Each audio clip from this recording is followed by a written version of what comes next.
तरुण तेजपाल पर जिस लड़की ने आरोप लगाया था वो अपने बयान पर कायम है। शुरू से लेकर अंत तक उसका एक ही बयान है, जबकि तरुण तेजपाल शुरुआत में अपनी गलती मान। पीड़ित लड़की ने आरोप लगाया था कि तरुण तेजपाल के लोग उसके घर गए थे, मामले को रफा दफा करने की बात कही थी।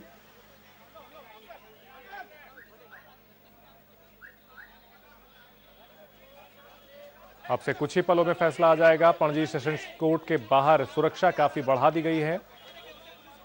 तेजपाल को बेल या फिर जेल, ये कुछ ही देर में अब साफ हो जाएगा। सीधी तस्वीरें हम आपको दिखा रहे हैं। तेजपाल की अग्रिम जमानत पर बहस कल शुरू हुई थी। कल बचाव पक्ष के वकील ने अपनी सारी दलीलें दी थी। आज अभियोजन पक्ष के वकील ने अपनी दलीलें दी। तरुण तेजपाल इस पूरी प्रक्रिया के दौरान सिर झुकाकर सुनवाई को सुनते रहे। तेजपाल का परिवार सरकारी वकील की दलीलों से काफी परेशान नजर आया। तेजपाल की पत्नी के चेहरे का रंग उड़ गया जब सरकारी वकील ने आरोप लगाए। जुड़ रहे हैं अब्बास, अगर अब से थोड़ी देर में जो फैसला आएगा उस पर सबकी निगाहें लगी हुई हैं। जाहिर सी बात है तरुण तेजपाल को जेल मिलेगी या बेल, लेकिन लड़की ने साफ कर दिया है कि वो अपने न्याय की लड़ाई लड़ रही है और उसके साथ जो हुआ है वो बेहद बुरा हुआ है।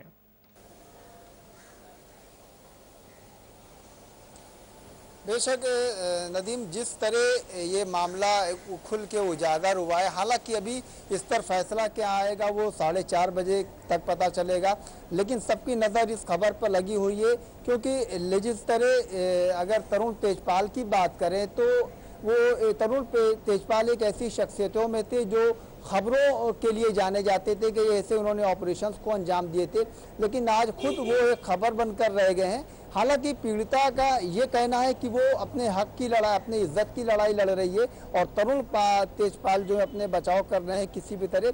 लेकिन अब इसमें जैसा कि सेशन कोर्ट में बहस हुई और सरकारी वकील ने 14 दिन की जो कस्टडी मांगने की कोशिश की है, अब उस पर यह फैसला आना है। लेकिन अभी सबकी निगाह इस खबर पे लगी हुई है कि अदालत क्या फैसला लेती है। 4:30 बजे का वक्त है, लेकिन बहुत अहम सवाल है कि इस खबर को लेकर के, इस मामले को लेकर के पूरे देश की नज़र लगी हुई है क्योंकि मीडिया से संबंधित ये पूरा मामला है। क्योंकि आरोपी जो है वो भी एक पत्रकार और जिसके साथ ये हादसा हुआ, पीड़िता भी एक पत्रकार है, तो हर तरफ से बहुत पैनी नज़र से इसको देखा जा रहा है कि आखिरकार अदालत इसको किस मोड़ पे ले जाती है और पुलिस की क्या कार्रवाई रहेगी।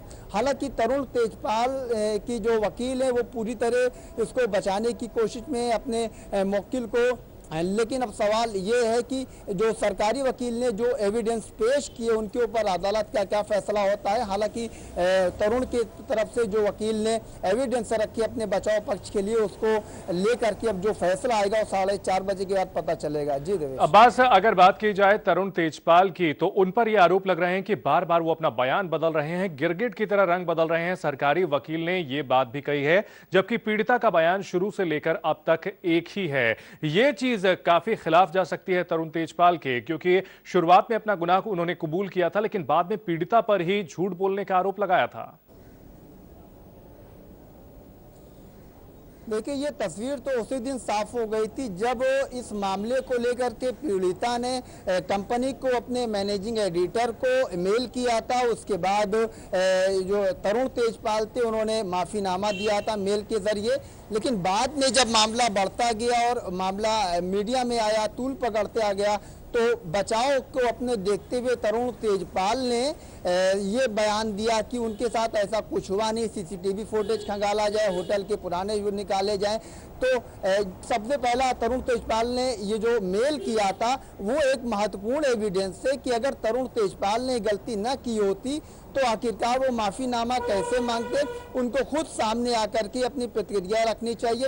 लेकिन मामला तहलका में अंदर अंदर दबाने की जो कोशिश की गई, उसके बाद इस तरह का जो मामला सामने आया, तो कुल मिलाकर के जो तरुण तेजपाल के खिलाफ जो पुलिस के पास और सरकारी वकील के पास जो एविडेंस है वो बहुत महत्वपूर्ण बहुत मायने रखते हैं तेजपाल को कटघरे में खड़ा करने के लिए, उनके ऊपर आरोप साबित करने के लिए। कई ऐसे सवाल हैं जिनके जवाब देना शायद तरुण के वकील को बहुत महंगा बिल्कुल। और अब्बास, पड़ेगा। भले ही तरुण तेजपाल के वकील की तरफ से यह कहा जा रहा हो कि तेजपाल जांच में सहयोग कर रहे हैं, लेकिन असलियत यही है कि तरुण तेजपाल इस जांच के दौरान बिल्कुल नजर ही नहीं आए, एक तरह से गायब दिख रहे थे। और कल जाकर वो गोवा जाने के लिए एयरपोर्ट पर नजर आए थे। तो इस दलील में भी काफी दम नजर आता है कि तरुण तेजपाल जांच में सहयोग नहीं कर रहे हैं।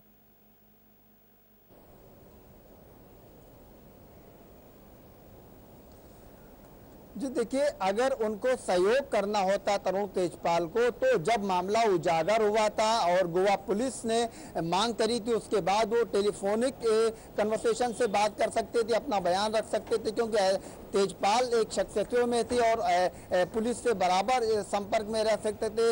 लेकिन उन्होंने घर छोड़ दिया, परिवार छोड़ दिया, अपने जो कंटिन्यू चालू रहने वाले फोन संपर्क थे उनको भी उन्होंने डेड कर दिया। अलग नंबरों से वो अपने लोगों के खास संपर्क में थे। तो कई ऐसे मुद्दे हैं जो एक महत्वपूर्ण मुद्दा बनेगा तरुण तेजपाल को आरोपी बनाने के लिए।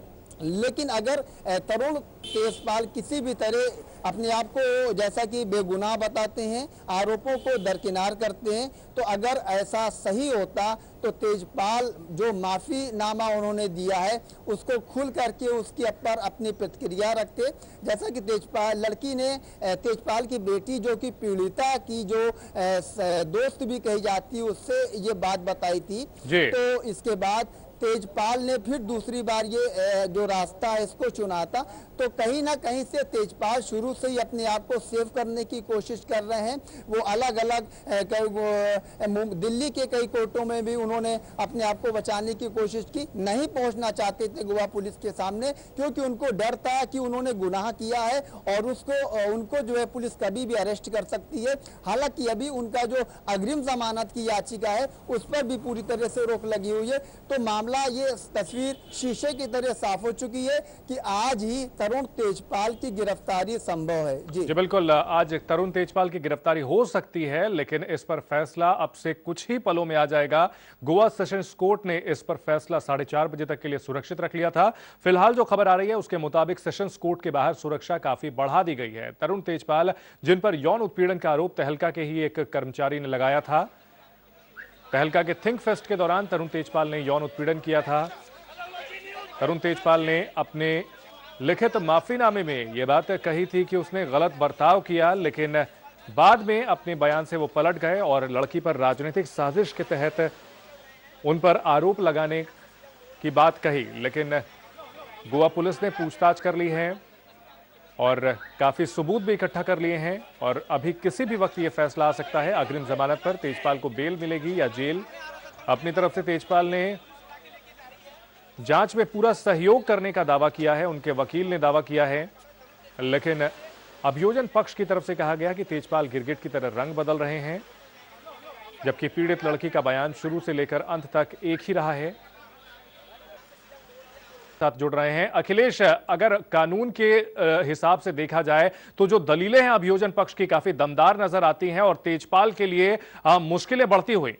देखिए, आप अगर ध्यान से देखें तरुण तेजपाल के वकीलों की दलील तो काफ़ी वो बैकफुट पे हैं। वो बार बार कोर्ट से गुजारिश कर रहे हैं कि हम कोर्ट जो भी आदेश दे हम उसको मानने के लिए तैयार हैं, लेकिन हमें गिरफ्तार न किया जाए। वो सारी चीज़ें वो मानने को तैयार हैं। वो बेंगलोर में रह सकते हैं, वो गोवा में रह सकते हैं, वो मोबाइल नंबर दे सकते हैं, वो किसी से संपर्क नहीं कर सकते हैं, ये सारी चीज़ें मानने को तैयार हैं, जिसका कि उन्होंने दिल्ली में रहते हुए वायलेट किया था। इन सारी चीज़ों को मोबाइल नहीं मिला, गोवा पुलिस 2 दिन तक लगातार उनको खोजती रही, मोबाइल नहीं मिला, परिवार के लोगों ने उनका पता नहीं बताया, कोई जांच में कोऑपरेट नहीं किया। इस बीच उस पीड़ित लड़की के पास भी उसकी मां ने जैसा कि कहा कि इनके रिश्तेदार गए थे और दबाव डालने की कोशिश की गई। ये सारी चीजें जब सामने आ जाती हैं तो जाहिर सी बात है इनके वकील भी के पास भी कोई जवाब नहीं है, इसलिए वो बैकफुट पे हैं और लगातार अभियोजन पक्ष है उसके पास ठोस दलीलें हैं। उसने लगातार गोवा पुलिस ने 2 दिन तक इनको दिल्ली में खोजने की कोशिश की, ये दिल्ली में नहीं मिले।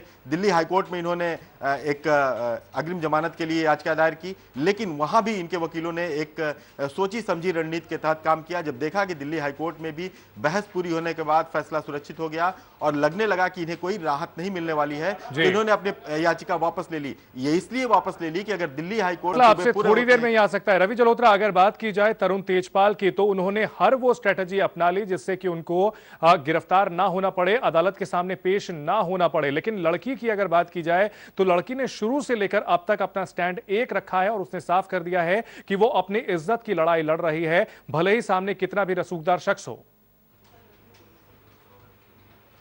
केस के बारे में देखा जाए और तरुण तेजपाल के रवैये के बारे में देखा जाए तो कहीं ना कहीं तरुण तेजपाल हमेशा बचते हुए नजर आए हैं, क्योंकि शुरुआत में जिस तरह से उन्होंने ये अपनी गलती मानी थी और ये कहा था उन्होंने कि वो इस पद से 6 महीने के लिए हट रहे हैं, लेकिन उसके बाद जैसे जैसे मीडिया में ये केस उठा, राजनीति सरगर्मी बढ़ी और लगातार उनकी गिरफ्तारी की मांग की जाने लगी, तब उन्होंने अपना जो पासा है वो बदला और उसके बाद उन्होंने इसे राजनीति साजिश कहा गया। और दूसरी तरफ लड़की ने जो शुरुआत में सुमन चौधरी को ये कहा था कि उसने इस पूरी घटना के बारे में बताया था, उससे कितनी सहमी हुई थी, वो जानकारी दी थी, वो अपने बयान से बिल्कुल भी नहीं बदली। जब पुलिस ने उससे बयान, गोवा पुलिस ने भी कही है कि लगातार जो तरुण तेजपाल है वो अपने बयान बदल रहे हैं और साथ ही जो पीड़िता का जो बयान है वो शुरू से केसेस होते हैं उनमें अमूमन ऐसा देखा जाता है कि पुलिस के पास जब शिकायत आती है तो वो पूरे मामले की छानबीन के बाद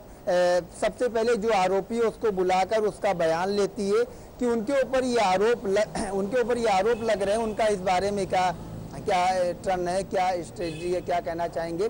इसके बाद लड़की का जो पीड़ित का जो बयान होता है, दोनों को कंपेयर करने के बाद जब पूरी तरह से पुलिस को ये उम्मीद हो जाती है अपनी इन्वेस्टिगेशन के बाद कि पीड़िता ने जो आरोप लगाए हैं वो सही है या गलत, उसके बाद मामला दर्ज करती है।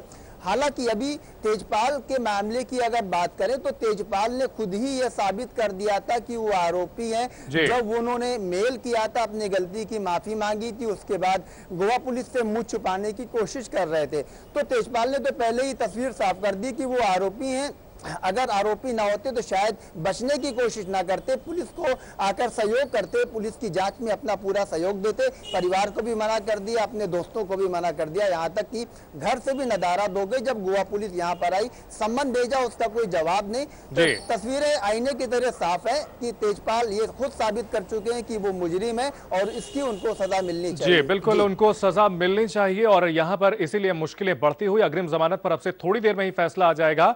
रवि जलोत्रा, अगर बात की जाए आसाराम मामले की, उस दौरान भी पुलिस ने अपना वक्त लिया था, पूरे सबूत इकट्ठा किए और तब जाकर के आसाराम को गिरफ्तार किया था। क्या गोवा पुलिस ने भी इतने सबूत इकट्ठा कर लिए हैं कि अब तरुण तेजपाल को वो गिरफ्तार कर सकती है और उनसे पूछताछ में अहम सबूत इकट्ठा कर सकती है? जी बिल्कुल चंदन, क्योंकि शुरुआत में गोवा पुलिस के सामने ये दिक्कत जरूर थी कि पीड़िता सामने नहीं आई थी, क्योंकि चौतरफा दबाव जरूर उन पर बना था और इसी वजह से गोवा पुलिस ने मामला दर्ज कर लिया था 354, 376 और 376(2) का। उसके बाद गोवा पुलिस दिल्ली आती है। शोमा चौधरी जो कि मैनेजिंग एडिटर है थी, उनसे पूछताछ की गई, तकरीबन 9 घंटे उनसे पूछताछ की गई। और उसके बाद क्योंकि इस पीड़िता ने जब गोवा में इस तरह की घटना जो उसके साथ हुई थी, उसने अपने 3 सहयोगियों को बताया था, तो उन 3 सहयोगियों से पुलिस ने पूछताछ की और फिर जो गोवा की जो पुलिस टीम है वो वापस लौट गया। फिर उन्होंने पीड़िता का बयान लिया, क्योंकि पुलिस ये चाहती थी कि पूरे सबूतों के साथ तेजपाल के पास जाए, तेजपाल से पूछताछ की जाए। लेकिन जब तेजपाल का नंबर आया तो तेजपाल बचते हुए नजर आए। तरुण तेजपाल को तो ये कहा गया कि गुरुवार को 3 बजे तक उन्होंने गोवा पुलिस के पास पहुंचना है, लेकिन वो नहीं पहुंचा और उन्होंने 2 दिन का समय मांगा। जब गोवा पुलिस ने सख्ती से कहा कि उन पर कार्रवाई की जाएगी, तब उन्होंने ये कहा कि वो शुक्रवार के दोपहर तक वो उनके पास पहुंच जाएंगे।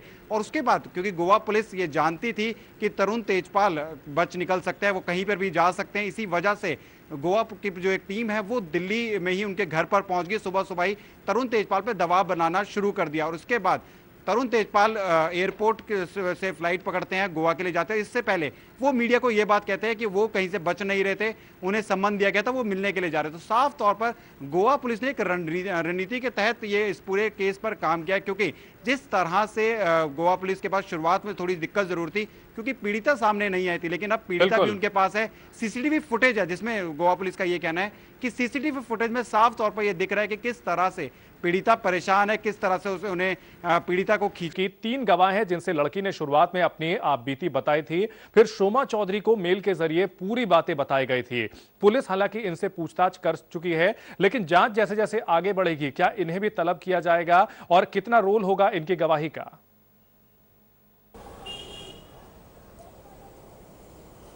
देखिए, पूरा जो केस जिस तरह शोमा चौधरी का भी इस्तीफा हुआ, शोभा चौधरी का, उसके बाद जो 3 सहयोगी ये पीड़ित के उसके गवाहों को अहम बनाया गया, इसके बाद ही ये भी गोवा पुलिस जानने की कोशिश करेगी, इस बात की भी जांच करेगी कि आखिरकार तेजपाल के जो संपर्क थे कहां तक थे अपनी कंपनी को लेकर के, क्या इससे पहले भी इन्होंने ऐसी कोई वारदातों को अंजाम किया? ऐसे भी कई सारे सवाल हैं जिनको गोवा पुलिस एक टटोल कर रखे, उनसे पूछने की कोशिश करेगी।